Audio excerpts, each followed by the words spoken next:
जय हिंद मित्रों। मैं मनोज सिंह तोमर लाइव क्लास में आपका स्वागत करता हूं। जैसा आपको पता है, हम लोग अध्ययन कर रहे हैं बेटा भारतीय राज व्यवस्था, और अभी हम लोग संविधान से थोड़ा दूर हैं। अभी हम लोग बात कर रहे हैं कि हमारे संविधान पर जो प्रभाव पड़े।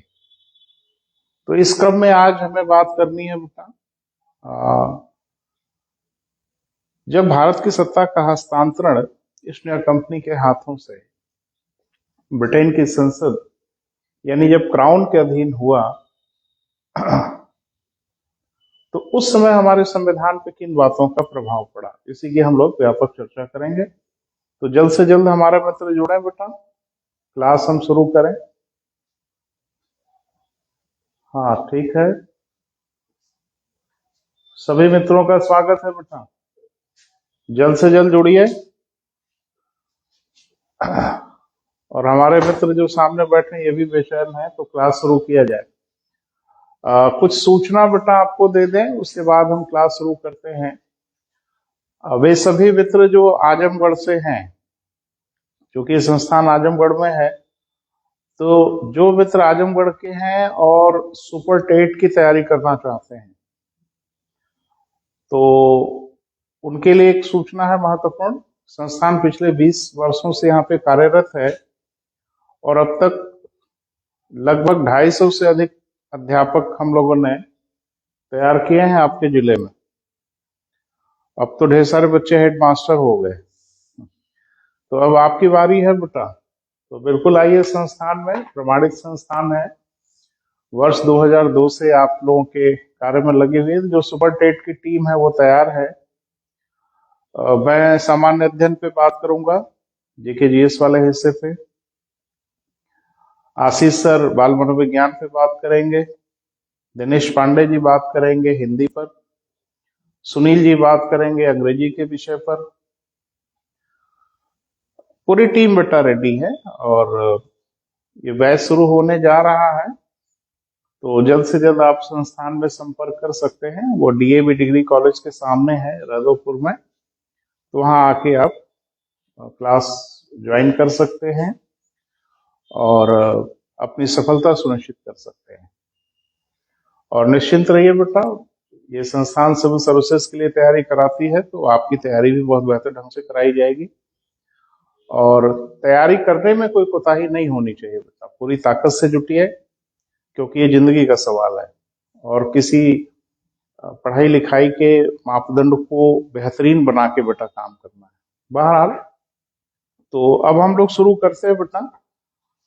हमारे संविधान पर जो प्रभाव पड़े, काफी दिन से चर्चा हो रही है, तो इसी संदर्भ में हम लोग आगे बढ़े हैं।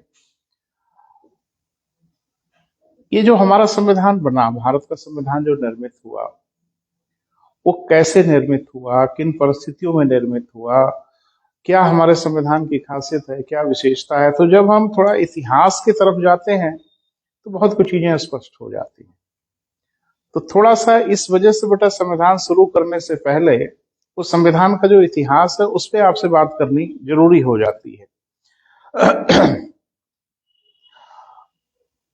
अब थोड़ा सा ये देखने का प्रयास करेंगे बेटा आज के लेक्चर में हम लोग कि आखिरकार भारत स्वतंत्र कैसे हो गया और हमारा संविधान क्यों बनने लगा, अंग्रेज इतनी मेहरबान कब से हो गए हमारे ऊपर, आखिर वो परिस्थितियां क्या थी, सबकी चर्चा थोड़ी सी करनी है। और अभी संविधान वगैरह बेटा पूरे विस्तार से पढ़ेंगे हम लोग, पूरे डिटेल में पढ़ेंगे, अवधारणा भी पढ़ेंगे, तथ्य भी पढ़ेंगे। लेकिन ये जो इलाका हम लोग पढ़ने जा रहे हैं, यहाँ से भी वो ढेर सारे क्वेश्चन आपके कंपटीशन में पूछे जाते हैं, तो इसलिए उसकी चर्चा बेटा बहुत जरूरी है। आखिरकार हमारा जो संविधान बनना शुरू हुआ था वो 9 दिसंबर 1946 से शुरू हुआ। क्या 1946 में हम स्वतंत्र हो गए थे? तो आखिरकार अंग्रेजों ने इतनी मेहरबानी क्यों दिखा दी, क्या वजह थी? 1947 में उन्होंने हम लोगों को स्वतंत्र भी कर दिया। तो थोड़ा सा इसको बेटा बात कर लेते हैं, फिर आगे बढ़ते हैं। एक्चुअल में स्वतंत्रता संघर्ष और सुंदरता की मांग तो पहले से चली आ रही थी, हम लोग जूझ रहे थे। जो जिस तरह से कुछ लोग राजनीतिक तरीके से स्वतंत्रता प्राप्त करना चाहते थे, कुछ लोग सैनिक तरीके से प्राप्त करना चाहते थे, लेकिन सबका उद्देश्य एक ही था कि भारत को किसी तरह से स्वतंत्र कराया जाए। सब लोग अपने अपने नजरिए से उस पर काम कर रहे थे। सुभाष चंद्र बोस साहब का एक नजरिया था, उस नजरिए से वो आगे बढ़ रहे थे। लेकिन आखिर वो परिस्थितियां कौन सी बनी जिससे भारत स्वतंत्र हुआ, और स्वतंत्रता से पहले ही हमें संविधान बनाने की अनुमति क्यों मिल गई, तो थोड़ा सा बात करनी है। जब भी हम किसी घटना को पढ़ें तो उस परिवेश में जाना बहुत आवश्यक है कि जिस परिवेश में वह घटना हुई हो, क्योंकि कभी कभी घटनाओं को परिवेश बहुत प्रभावित करते हैं। तो थोड़ा सा उस एंगल से बेटा समझने का प्रयास करिए। प्रथम विश्व युद्ध कब हुआ, कब खत्म हुआ, वो सब आपने पढ़ा है। लेकिन अभी हमारे रडार पे है, एरिना पे है बेटा द्वितीय विश्व युद्ध। क्योंकि बिना सेकंड वर्ल्ड वॉर पढ़े हम भारत की विषय वस्तु को भी नहीं समझ सकते, क्योंकि अंतर्राष्ट्रीय परिदृश्य का भी असर भारत पे और भारत का असर भी अन्य देशों पे होता है। तो थोड़ा सा इसको जरा समझने का प्रयास करिए। जो द्वितीय विश्व युद्ध हमारे यहाँ सेकंड वर्ल्ड वॉर शुरू हुआ, वो शुरू हुआ सन 1939 में। सेकंड वर्ल्ड वॉर शुरू हो गया। उस समय जो सेकंड वर्ल्ड वॉर शुरू हुआ बेटा, उसकी परिणति क्या थी, थोड़ा वो समझिए तो हम आपको समझा पाएंगे कि आखिरकार हमारे संविधान बनाने की दिशा में कैसे एक मील का पत्थर साबित हुआ। और जब आप पढ़ेंगे तो आप भी महसूस करेंगे कि द्वितीय विश्व युद्ध ने एक बहुत बड़ी अंतर्राष्ट्रीय जगत में एक प्रारूप निर्धारित किया, एक ग्राउंड निर्धारित किया, जिससे कि भारत स्वतंत्र हुआ और हमारा संविधान बना। द्वितीय विश्व युद्ध के बारे में आपको पता ही है कि सब हिटलर का किया धरा था। कई लोग शामिल हो गए, हिटलर हो गया, उधर इटली से मुसोलिनी शामिल हो गया, जापान शामिल हो गया, तो ये लोगों का एक गिरोह बन गया। और बाकी अमेरिका है, रशिया है, बाकी देश एक गिरोह बना लिए, घमासान शुरू हो गया, पूरा विश्व युद्ध शुरू हो गया, पूरी धरती पर लड़ाई शुरू हो गई। अब समस्या हो गई भारत की, क्योंकि भारत पे कब्जा अंग्रेजों का था। भारत स्वतंत्र तो था नहीं, न ही भारत कोई निर्णय लेने की दिशा में था, और अंग्रेजों ने इस विश्व युद्ध में भारत को भी सम्मिलित मान लिया। आधिकारिक रूप से उन्होंने डिक्लेयर कर दिया कि इस विश्व युद्ध में भारत हमारे साथ लड़ रहा है। अब भारत की उस समय की स्थिति क्या बनी, जरा उसको देख ले। एक तो हम ऑलरेडी गुलाम थे, विश्व युद्ध में शामिल होना ना होना ये हमारी कोई व्यक्तिगत मर्जी तो थी नहीं। अंग्रेजों ने भारत को भी विश्व युद्ध में घसीट लिया, और विश्व युद्ध में भारत को घसीटने का परिणाम यह हो गया कि हिटलर और उसकी पूरी जो टीम है वो भारत से बुरी तरह से नाराज हो गई। अब भारत तो उस बुरी दशा में पहुंच गया बेटा, जिसको लोग कहते हैं आगे कुआं पीछे खाई। और समस्या ये हो गई कि भारत को उन्होंने विश्व युद्ध में शामिल कर लिया, और कहीं विश्व युद्ध की परिणति भारत की सोच के खिलाफ अगर हो गई तो फिर भारत का क्या होता। इस समस्या ये हो गई बेटा कि अंग्रेजों ने भारत को विश्व युद्ध में शामिल मान लिया, हम हिटलर के खिलाफ लड़ाई लड़ने लगे। और उस जमाने की स्थिति यह थी, उस जमाने में स्थिति यह हुई, हाँ थोड़ा सा कुछ डिस्टरबेंस है बेटा, बात कर लेते हैं कि लग तो नहीं रहा था कि हिटलर को कोई पराजित कर पाएगा। भारत को विश्व युद्ध में शामिल कर लिया। अब भारत का टेंशन ये हो गया बेटा कि कहीं भारत अब जर्मनी के अधीन न चला जाए। यानी सैकड़ों साल तक हम अंग्रेजों के गुलाम रहे, अब हम जर्मनी के गुलाम हो जाए। और शायद यही सब वजह रही होगी कि सुभाष चंद्र बोस एक दूसरे चैनल से प्रयास करना शुरू कर दिए। इसको अध्ययन करेंगे, पढ़ेंगे तो सारी चीजें क्लियर होंगी। अब एक चीज बताइए कि विश्व युद्ध में भारत को शामिल किया, एक बहुत कठिन फैसला, बहुत मुश्किल फैसला, और उस विश्व युद्ध में शामिल करते समय किसी भारतीयों से कोई राय नहीं ली गई। एक बहुत बड़ा फैसला हुआ बेटा कि भारत भी विश्व युद्ध में शामिल हो, और भारत को विश्व युद्ध में शामिल किया और किसी भारतीय से कोई राय भी नहीं लिया। अब जाहिर सी बात है कि ये मौका मिला हम लोगों के पॉलिटिकल सिस्टम को, और कांग्रेस से इसका प्रखर विरोध शुरू किया। 7 प्रांतों में कांग्रेसी सरकारों ने इस्तीफा दे दिया और उन्होंने कहा कि ऐसी सरकार में बने रहने का कोई फायदा ही नहीं है जब इतने बड़े फैसले में भी हमसे कोई राय नहीं ली गई। अब समस्या अंग्रेजों के सामने बहुत बड़ी खड़ी हो गई कि विश्व युद्ध में उनको ढेर सारे सैनिकों की आवश्यकता थी और भारत उनके लिए एक बहुत बड़ा स्रोत के रूप में था कि भारतीयों को दुनिया के विभिन्न मोर्चों पे ले जाके लड़ाना। शहीद भारतीय होने लगे। अब इसमें समस्या हो गई कि कांग्रेस ने विरोध कर दिया। भाई इस विश्व युद्ध से हमारा कोई लेना देना नहीं था। अब दोनों तरफ मामला फंस गया। बिना भारत के विश्व युद्ध अंग्रेज लड़ नहीं सकते थे और भारतीय इस बात का विरोध करने लगे कि विश्व युद्ध में हमारे बिना पूछे शामिल कैसे कर लिया। अब अंग्रेज बैकफुट पे थे क्योंकि ढेर सारी सेना यहां से जा चुकी थी, भारत में सेना थी नहीं। 1857 जैसी परिणति अगर दोबारा हो गई तो फिर वो भारत को नहीं बचा पाते, उनको समझ में आ रहा था। तो अब वो हमारे सामने बैकफुट पे थे और अब वो हमसे बातचीत करने के मूड में थे। अब इसमें क्या गड़बड़ी हो गई? गड़बड़ी क्या हो गई? अब भारतीयों को मनाने का प्रयास शुरू हो गया। तत्कालीन जो वायसराय थे लॉर्ड लिनलिथगो, उन्होंने 1940 में गंभीर प्रयास किया जिसको हम लोग अगस्त प्रस्ताव के नाम से जानते हैं। तो अगस्त प्रस्ताव के माध्यम से उन्होंने भारतीयों को समझाने का प्रयास किया कि भैया इस विश्व युद्ध में आप हमें सहयोग करिए और विश्व युद्ध समाप्त होगा तो हम आपको डोमिनियन स्टेट का दर्जा देंगे और आपको संविधान बनाने की अनुमति देंगे। ये बड़ी महत्वपूर्ण बात है कि अगस्त प्रस्ताव वो पहला प्रस्ताव है जिसमें अंग्रेजों ने सैद्धांतिक रूप से मान लिया कम से कम कि भारतीयों को संविधान बनाने का अधिकार मिलना चाहिए। बहरहाल तनातनी बनी रही, समस्या जस की तस थी। भारतीय इसका विरोध कर रहे थे और अंग्रेजों को विश्व युद्ध में भारतीयों की आवश्यकता थी। तो समस्या समाप्त तो नहीं हुई, लेकिन हाँ कश्मकश शुरू जरूर हो गई। वो चाहते थे विश्व युद्ध में शामिल हो, हम चाहते थे विश्व युद्ध में हम जाएंगे ही नहीं।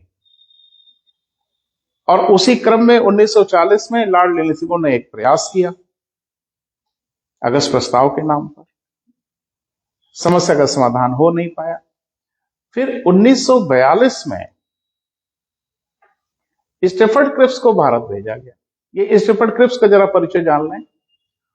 उस समय वहां चर्चिल की सरकार थी, विंस्टन चर्चिल वहां के प्रधानमंत्री थे। तो विंस्टन चर्चिल की सरकार में स्टेफर्ड क्रिप्स एक मंत्री थे। स्टेफर्ड क्रिप्स को 1942 में भारत भेजा गया और कहा गया भैया भारतीय नेताओं से बातचीत करके आप इस डेडलॉक का समाधान प्रस्तुत करिए ताकि विश्व युद्ध में भारतीय हमें सहयोग करे।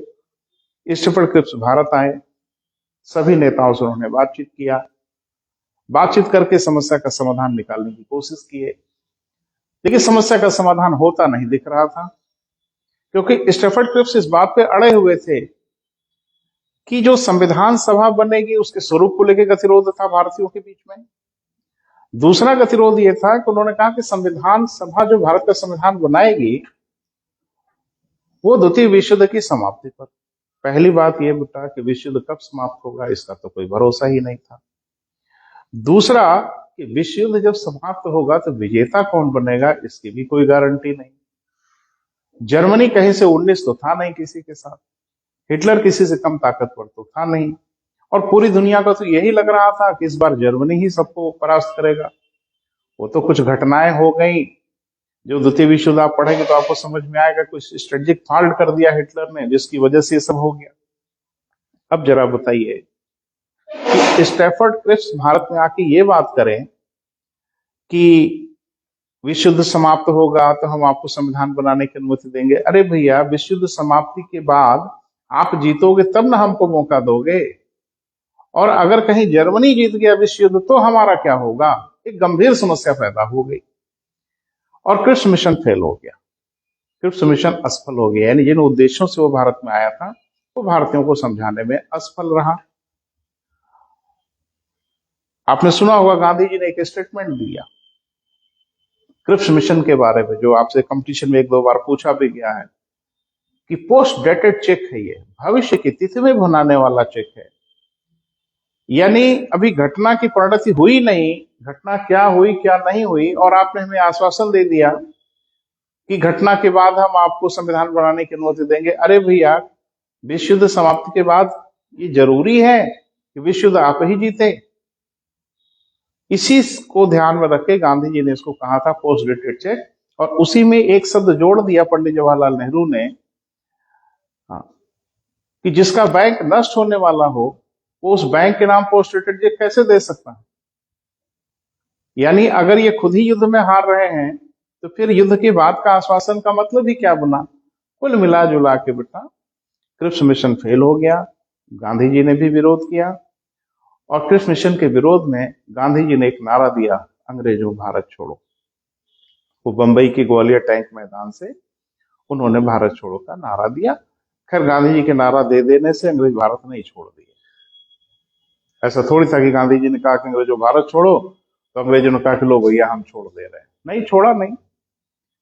हुआ वही बेटा जो उन्होंने क्रिप्स मिशन ने वायदा किया था। क्रिप्स मिशन ने कहा था कि विश्व युद्ध समाप्त होने दीजिए, हम आपको संविधान बनाने की अनुमति देंगे। 1945 में विश्व युद्ध खत्म हुआ। थोड़ा क्रोनोलॉजी पर नजर रखिए। 1945 में विश्व युद्ध खत्म हुआ और 46 में ही कैबिनेट मिशन भारत भेज दिया गया। अर्थात अंग्रेजों ने जो वायदा किया था उस वायदे को उन्होंने पूरा किया। तो अब जरा सा महत्वपूर्ण है बेटा वो समझना कि जो भारत का संविधान बना, यानी भारत के संविधान को बनाने वाली जो संविधान सभा निर्मित हुई, वो कैसे बनेगी, उसकी डिजाइन क्या होगी, उसका स्वरूप क्या होगा। और उन्होंने कोशिश ये किया कि अब तक तो जो हुआ भारत में सो हुआ, अब हम भारत को छोड़ के जा रहे हैं, तो अब छोड़ने के बाद कोई ये ना कह दे कि अंग्रेजों ने हमारे साथ पार्शियलिटी की। तो उन्होंने कोशिश किया कि भारत में जितने भी पार्टियां थी, जितने भी समुदाय थे, सबको संविधान सभा में पर्याप्त प्रतिनिधित्व मिले। थोड़ा ध्यान से समझिएगा बेटा, मामला बड़ा गंभीर है। और इसी को हम समझ भी पाएंगे कि आखिर भारत का विभाजन क्यों हुआ। बचपन से तो तमाम बातें आपने सुना कि फलाना प्रधानमंत्री बनना चाहते थे, धमाका बनना चाहते थे। मामला क्या था? वो मामला कैबिनेट मिशन की योजना में ही पेच फंसा था बेटा। तो उसको थोड़ा सा हम समझाने का प्रयास कर रहे हैं, कोशिश करिए। क्रिप्स मिशन ने जो वायदा किया था उस वायदे को पूरा करने की बारी आ गई थी, क्योंकि आपको पता ही है कि 6 और 9 अगस्त हिरोशिमा और नागासाकी पे जब परमाणु बम गिरा दिया गया तो मान लिया गया कि भाई विश्व युद्ध समाप्त हो गया, विश्व युद्ध की समाप्ति हो गई। और जैसे विश्व युद्ध की समाप्ति हो गई, 1946 में ही ब्रिटेन की सरकार के कैबिनेट स्तर के 3 मंत्रियों को भारत भेज दिया गया। और चूंकि वहां से कैबिनेट स्तर के 3 मंत्री ही भारत में आए थे, भाई मंत्रियों का स्तर पता है ना, कुछ मंत्री होते हैं कैबिनेट मिनिस्टर, कुछ मंत्री होते हैं राज्य मंत्री, कुछ मंत्री होते हैं उप मंत्री, कई श्रेणी होती है ना बेटा। तो उसमें जो सबसे ताकतवर मंत्री होते हैं उनको क्या कहते हैं हम लोग? कैबिनेट मंत्री। जैसे आज की डेट में आप देखो तो हमारे रक्षा मंत्री क्या है? कैबिनेट मंत्री हैं। गृह मंत्री क्या है? कैबिनेट मंत्री हैं। वित्त मंत्री क्या है बेटा? कैबिनेट मंत्री है। ऐसे ही ब्रिटेन में तो लोकतंत्र था ना बेटा, तो वहां की सरकार में कैबिनेट स्तर के 3 मंत्रियों को भारत भेजा गया। वो कौन कौन थे बेटा? पैथिक लॉरेंस, स्टेफर्ड क्रिप्स और एवी अलेक्जेंडर। फिर से सुनाए, पैथिक लॉरेंस, स्टेफर्ड क्रिप्स और एवी अलेक्जेंडर। ये तीनों लोग वहां पे कैबिनेट स्तर के मंत्री थे, जिसमें जो पैथिक लॉरेंस थे वो भारत मंत्री थे, वो भारत के मंत्री थे वहां की कैबिनेट की सरकार में, वो थे। उन्हीं को कैबिनेट मिशन का अध्यक्ष बनाया गया। यानी कैबिनेट मिशन में कुल 3 लोग आए। नाम जरा ध्यान से सुनिएगा, लिख भी लीजिएगा अगर जरूरी हो तो। पैथिक लॉरेंस, स्टेफर्ड क्रिप्स और एवी अलेक्जेंडर। जिसमें जो पैथिक लॉरेंस थे वो भारत मंत्री थे और कैबिनेट मिशन की अध्यक्षता भी कर रहे थे, जो पीसीएस वगैरह में 1-2 बार आपसे पूछा गया, भविष्य में भी पूछा जा सकता है। ये तीनों नाम याद रखना है। अब कैबिनेट मिशन भारत आया और भारत के तमाम नेताओं से उन लोगों ने बातचीत किया। हाँ, एक बात कि इस बार उनकी मंशा साफ थी। इस बार कहीं 3-5 के इरादे में वो बिल्कुल नहीं थे, क्योंकि अभी तक तो 3-5 करके ही हमें मूर्ख बनाते रहे। लेकिन इस बार वो फैसला करके आए थे कि हम भारतीयों से बातचीत करके संविधान सभा का स्वरूप निर्धारित कर ही देंगे। तो थोड़ा सा बेटा इसको समझना है। अब ये कि जो संविधान सभा बनेगी, वो तमाम भारतीय नेताओं से उन्होंने बातचीत किया, सब कुछ हुआ। अब उसमें एक पेच ये फंस गई बेटा कि अगर संविधान सभा का निर्वाचन प्रत्यक्ष जनता से कराया जाए वयस्क मतदाता के आधार पर, तो उसमें बड़ा झंझट होना था, क्योंकि जनगणना तो अंग्रेजों के जमाने में हो रही थी, लेकिन वयस्क मतदाता और ये सब सिस्टम बनाना बहुत टेढ़ी मेढ़ी एक प्रक्रिया हो जाती।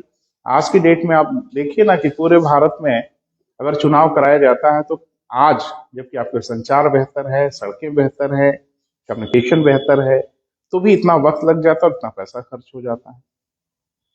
तो अंग्रेजों ने ये कहा कि वही संविधान सभा के जो सदस्य चुने जाएंगे, यानी जो भारत का संविधान बनाएंगे, उनको प्रत्यक्ष जनता द्वारा नहीं चुना जाएगा,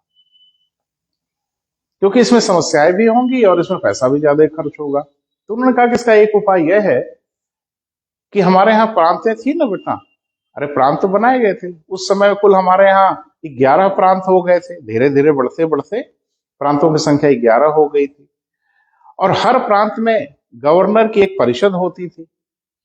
परिषद में कुछ अस्थायी सदस्य होते थे जो निर्वाचित होते थे, चुने हुए होते थे। तो उन्होंने कहा कि परिषद के जो निर्वाचित सदस्य होंगे प्रांतों के, उन्हीं का उपयोग कर लिया जाएगा संविधान सभा के निर्वाचक मंडल के रूप में। फिर से सुनिए बेटा, कैबिनेट मिशन ने यह निर्धारित किया कि संविधान बनाने वाली जो सभा बनेगी, उनके सदस्यों का निर्वाचन प्रत्यक्ष नहीं कराया जाएगा, वरन प्रांतीय परिषद का उपयोग कर लिया जाएगा एक निर्वाचक मंडल के रूप में, जो संविधान सभा के सदस्यों को चुनेंगे। हाँ, चुनते समय एक बात ध्यान रखा जाएगा कि लगभग 10 लाख की जनसंख्या पर संविधान सभा का एक सदस्य चुना जाए। क्लियर है बेटा? यानी उन्होंने यह निर्धारित किया कि प्रांतीय परिषदों का उपयोग संविधान सभा के सदस्यों के निर्वाचन के लिए किया जाएगा, यानी प्रत्यक्ष निर्वाचन नहीं होगा। और दूसरा उन्होंने कहा कि निर्वाचन की संख्या जो भी निर्धारित की जाएगी, वो यथासंभव 10 लाख की जनसंख्या पर एक के हिसाब से की जाएगी। इस हिसाब से उन्होंने निर्धारित किया। अब थोड़ा ध्यान से देखिए बेटा, इसमें बड़ी मजेदार बात, उस समय जो भारत था वो कम से कम 3 प्रकार के टेरिटरी में बटा हुआ था। एक जिसको हम लोग कहते थे ब्रिटिश प्रांत, जिनकी संख्या 11 थी। तो जाहिर सी बात है यहां भी जनसंख्या रहती ही होगी, और 10 लाख पे एक के हिसाब से जब उन्होंने निर्धारित किया तो मालूम चला कि यहां संख्या आएगी 292, यानी 292 जो सदस्य निर्वाचित होंगे वो कहां से होंगे बेटा? ब्रिटिश प्रांतों से, जिनकी संख्या कितनी थी? 11। दूसरा उन्होंने कहा कि देसी रियासतें भी थी।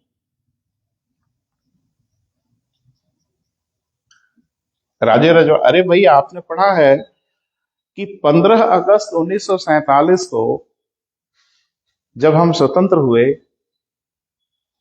तो उस समय 562 देशी रियासतें, जिसमें 542 भारत में मिली या मिलाया गया और बाकी पाकिस्तान वाले इलाके में चली गई। तो इसका मतलब यह है कि जब संविधान सभा का स्वरूप निर्धारित हो रहा था उस समय भी देशी रियासतें तो रही ही होंगी। अंग्रेजों ने कहा कि अगर ये रियासतें आपके साथ मिलकर संविधान बनाना चाहें, क्योंकि इनके लिए कोई बाध्यकारी नहीं था बेटा, तो कहा कि अगर देशी रियासतें भी आपके साथ शामिल होना चाहें, संविधान बनाना चाहें, तो उन्होंने निर्धारित किया कि इनकी इतनी जनसंख्या थी कि 10 लाख पर एक के हिसाब से इनको संख्या मिली 93। तो अंदाजा लगा भी सकते हैं जनसंख्या देशी रियासतों की कितनी रही होगी। अरे 10 लाख पे एक के हिसाब से 93 मिली, तो जनसंख्या कितनी रही होगी, आइडिया लग जाएगा। तीसरा भी इलाका था बेटा जिसको वो कहते थे चीफ कमिश्नरी प्रांत।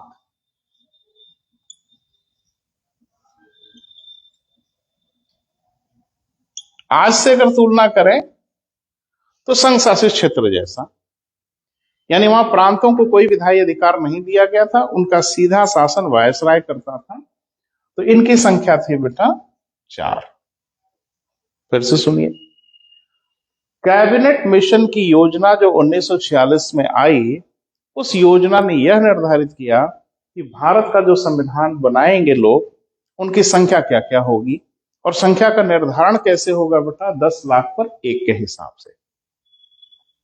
बोले, ब्रिटिश प्रांतों से 292, देसी रियासतों से 93, लेकिन देसी रियासतों से आएंगे नहीं आएंगे इसका फैसला बाद में होगा, क्योंकि देसी रियासत अंग्रेजों के अधीन थोड़ी थी, या वहां अंग्रेज निर्वाचन थोड़ी करा सकते, तो वहां प्रांतों की विधायिका होती ही नहीं थी, तो निर्वाचन कैसे करेंगे। लेकिन उन्होंने कहा कि अगर कुछ समझौता हो जाता है तो 93 लोग आएंगे, कैसे आएंगे ये सब आप लोग बाद में फैसला करिएगा। और चीफ कमिश्नरी प्रांतों से कितने, 4। तो 4 ही चीफ कमिश्नरी प्रांत थे। इनका नाम मैं जरा बोल दे रहा हूं, अगर मन होगा तो नोट कर लीजिएगा। एक तो Delhi, at that time chief commissionary प्रांत था, उसको एक स्थान दिया 4 में। एक था कुर्ग, आज कर्नाटक एक जिला है बेटा कुर्ग, उसको उन्होंने एक स्थान दिया, 2 हो गए। बलूचिस्तान जो आज की डेट में पाकिस्तान में है, उसको उन्होंने एक स्थान दिया, 3 हो गए। और एक अजमेर बाड़मेर का इलाका था, उसको उन्होंने एक स्थान दिया। यानी उनके कुल कितने बेटा, 4 चीफ कमिश्नरी प्रांत थे। हर चीफ कमिश्नरी प्रांत को संविधान सभा के लिए उन्होंने एक स्थान दिया। इस प्रकार उन्होंने ये निर्धारित किया कि जो संविधान बनेगा उसमें कुल 389 लोग संविधान सभा के होंगे। लेकिन ध्यान रखना, ये जो संख्या है बेटा वो अविभाजित भारत की है, यानी इसमें अभी कहीं भारत के बंटने उठने का मामला नहीं दिखा।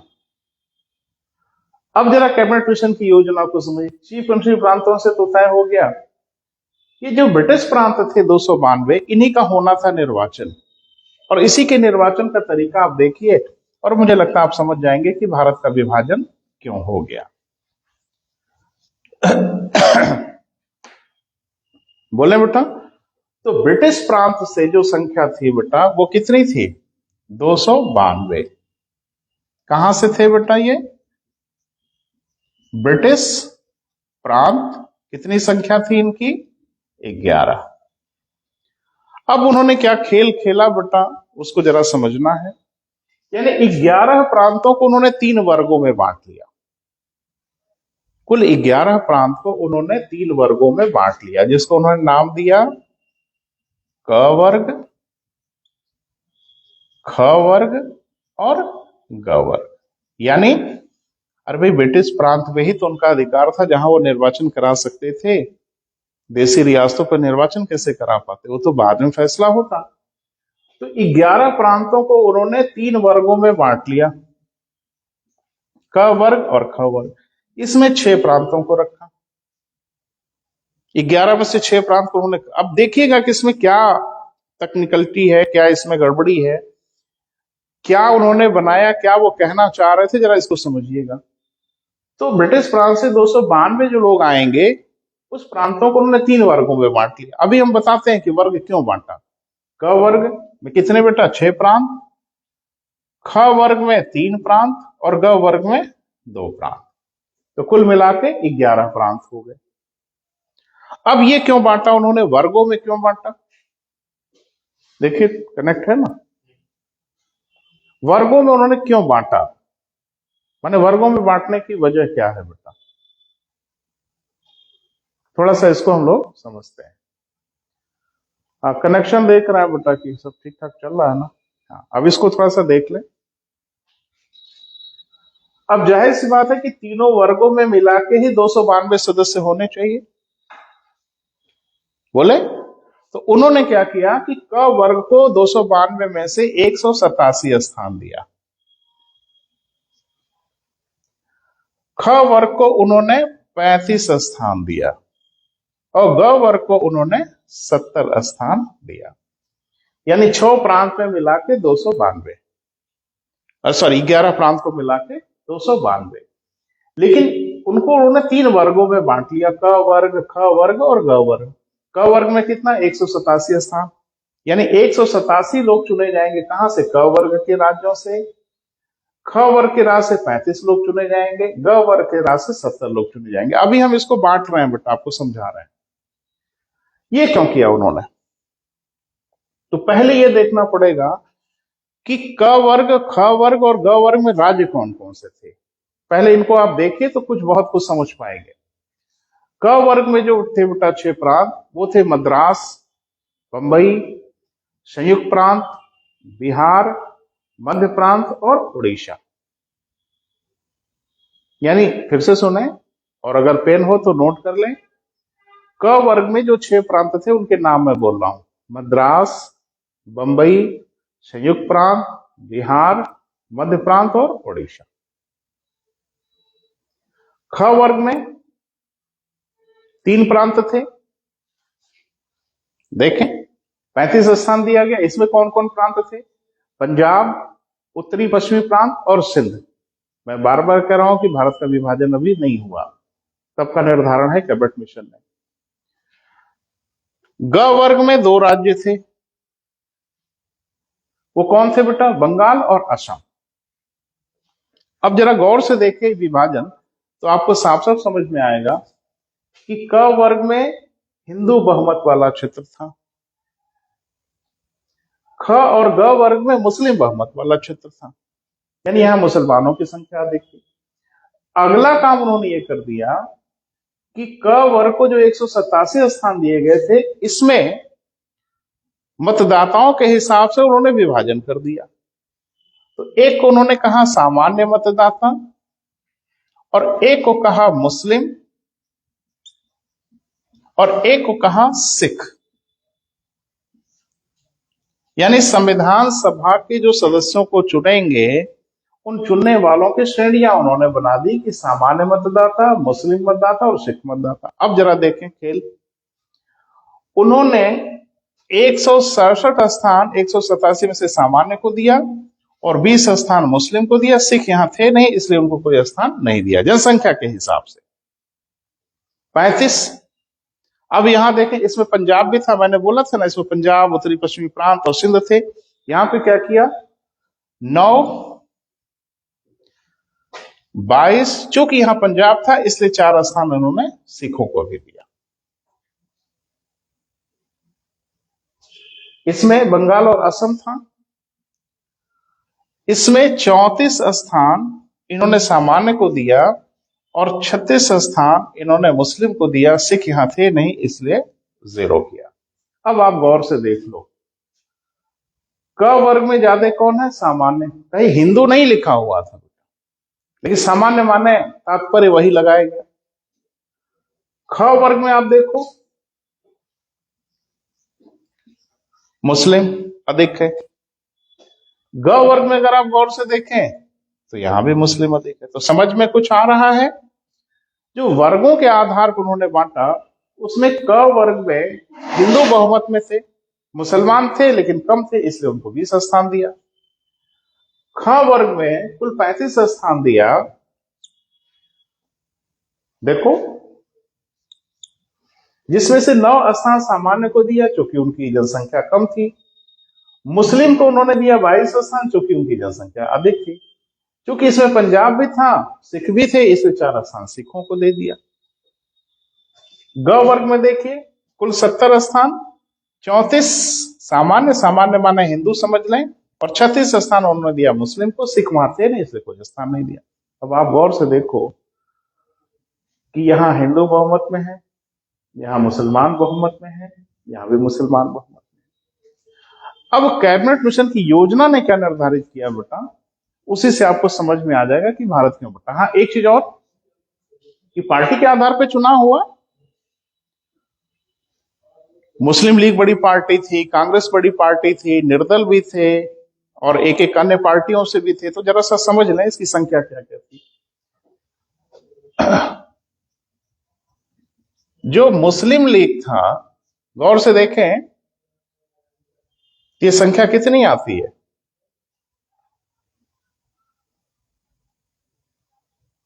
78। यानी 78 स्थान 292 में से मुसलमानों को दिया गया था। यहां भी आप जोड़ सकते हैं। अब इसमें पेच क्या है बेटा, वो थोड़ा समझना है। मुस्लिम लीग जो है उसको ये था कि 78 तो हम जीतेंगे ही जीतेंगे। मैंने उसको लगा होगा पार्टी बेसिस पे चुनाव हो रहा, 78 स्थान तो हम जीतेंगे ही जीतेंगे, कुछ इधर भी सेंध लगा लेंगे तो बहुमत में आ जाएंगे, और बहुमत में आ जाएंगे तो संविधान बनाते समय हम अपनी बात को कह भी पाएंगे। लेकिन हुआ क्या कि 78 में से खाली ये 73 स्थान जीत पाए। यानी मुस्लिम लीग ने कुल स्थान जीता कितना बेटा, 73। कांग्रेस यही सेध लगा दी और कांग्रेस ने जीता 208। निर्दल भी जीते, निर्दल जीते 8, और 3 सदस्य एक एक करके अन्य पार्टियों से भी चुनाव जीते। बस यही जो चुनाव की परिणति आई ना बेटा, वहीं से देश के विभाजन की नींव पड़ गई। कैबिनेट मिशन की योजना ने क्या कहा था, थोड़ा सुन लीजिए, फिर आज की क्लास हम समाप्त करते हैं। कैबिनेट मिशन की योजना ने कहा कि पहले प्रांत और वर्ग अपना संविधान बना लें, उसके बाद तीनों मिलकर संघ का संविधान बना लें। एक बात मुझे बताइए कि जब क वर्ग अपना संविधान बनाएगा तो बहुमत में तो हिंदू है, ये अपनी बात वहां लिखवा लेंगे। ख वर्ग में मुस्लिम बहुमत में है तो मुस्लिम अपनी विचारधारा के हिसाब से कुछ चेंज वेंज करा लेंगे। ग वर्ग में भी मुस्लिम बहुमत में तो अपने कुछ बातें बनवा लेंगे। फिर ये तीनों मिलकर कैसे भारत का संविधान बना पाएंगे, खींचतान हो जाएगी। बस इसी बात को लेकर बेटा हो गया गतिरोध, और इतना बड़ा गतिरोध हुआ कि पंडित जवाहरलाल नेहरू और जिन्ना के बीच में अब इस बात को लेकर गतिरोध होने लगा कि क्या पहले वर्ग का संविधान बनना जरूरी है, सीधे संघ का संविधान क्यों न बने। तो पंडित जवाहरलाल नेहरू का कहना था कि वर्ग का संविधान बनना वैकल्पिक है, अनिवार्य नहीं है। और जिन्ना का कहना था कि वर्ग का संविधान बनना अनिवार्य है। अब आप खुद ही देख लो कि वर्ग का संविधान अगर बना तो किसका जोर कहां चलेगा, ये समझ में आ रहा है। और पंडित जवाहरलाल नेहरू इस बात को समझते थे कि अगर वर्ग का संविधान बना तो संघ का संविधान बनना मुश्किल हो जाएगा। और ये विवाद इतना बढ़ा कि ब्रिटेन की संसद में शेपर्ड क्रिप्स से प्रश्न पूछा गया कि शेपर्ड क्रिप्स आप बताइए क्या जाके बात हुई कैबिनेट मिशन में। और शेपर्ड क्रिप्स खड़ा हो गया सदन में और उसने जवाब दिया कि वर्ग का संविधान बनना अनिवार्य है, और तय हो गया कि भारत का विभाजन होगा। और हुआ, ख और ग वर्ग मिलके ही पाकिस्तान बना लिया। क्योंकि यहां देखो ना, यहां बहुमत में दोनों हैं, दोनों मिलके अपना संविधान बना लिए। क वर्ग से भारत बन गया, क वर्ग से भारत, और ख और ग वर्ग से मिलके हो गया पाकिस्तान। और आपने पढ़ा है कि पाकिस्तान जब बना था तो 2 पाकिस्तान था, एक पश्चिमी पाकिस्तान और एक पूर्वी पाकिस्तान। भाई 2 पाकिस्तान थे ना, हमारे दोनों ओर थे, पूरब की ओर भी पाकिस्तान था, पश्चिम की ओर भी पाकिस्तान था। पूरब की ओर जो पाकिस्तान था उसको पूर्वी पाकिस्तान कहते थे, पश्चिम की ओर जो था उसको पश्चिमी पाकिस्तान कहते थे। तो वर्ग 3 बना था और देश 2 बने। तो 1971 में इंदिरा जी को लगा कि अगर वर्ग 3 थे तो 3 देश बन जाए। तो आपको पता ही है कि एक लड़ाई भड़ाई हुई और ग वर्ग से बन गया बांग्लादेश। क्लियर है बेटा। तो अब जाहिर सी बात है कि विभाजन वगैरह हो गया। तो मैं सिर्फ आज ये समझाने की कोशिश कर रहा था बेटा कि किस प्रकार कैबिनेट मिशन की योजना ने ही भारत के विभाजन की एक नींव बना दी, जिससे भारत का विभाजन हुआ। अंग्रेजों ने आखिर वर्ग क्यों बनवाया, और वर्ग बनवाया तो कोई हिंदू बहुमत वाला वर्ग और 2 मुस्लिम बहुमत वाला वर्ग, और वर्ग का संविधान पहले बनेगा, फिर ये लोग संघ का संविधान बनाएंगे। तो जाहिर सी बात है पेच यहीं फंसी और देश का विभाजन हो गया।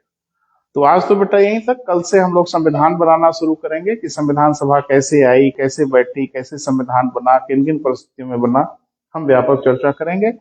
अपनी बात हम यही समाप्त करेंगे, लेकिन थोड़ा बेटा फिर से रिपीट कर दें सुपर टेट का हम बैच शुरू करने जा रहे हैं बेटा, 1-2 दिन में शुरू हो जाएगा। जो हमारे मित्र आजमगढ़ के हैं वो बिल्कुल इसका लाभ उठाएं। डीएवी डिग्री कॉलेज के ठीक सामने इंस्टीट्यूट है आर्या करियर पॉइंट, पिछले 20 सालों से आपके लिए काम कर रहे हैं। 250 से अधिक मैंने प्राइमरी का अध्यापक दिया है आपके जिले में। तो अब आपकी बारी है बेटा, अवसर का लाभ उठाएं और बेहतरीन पूरी टीम रेडी है और 100% रिजल्ट देंगे। ठीक है बेटा, थैंक यू सो मच।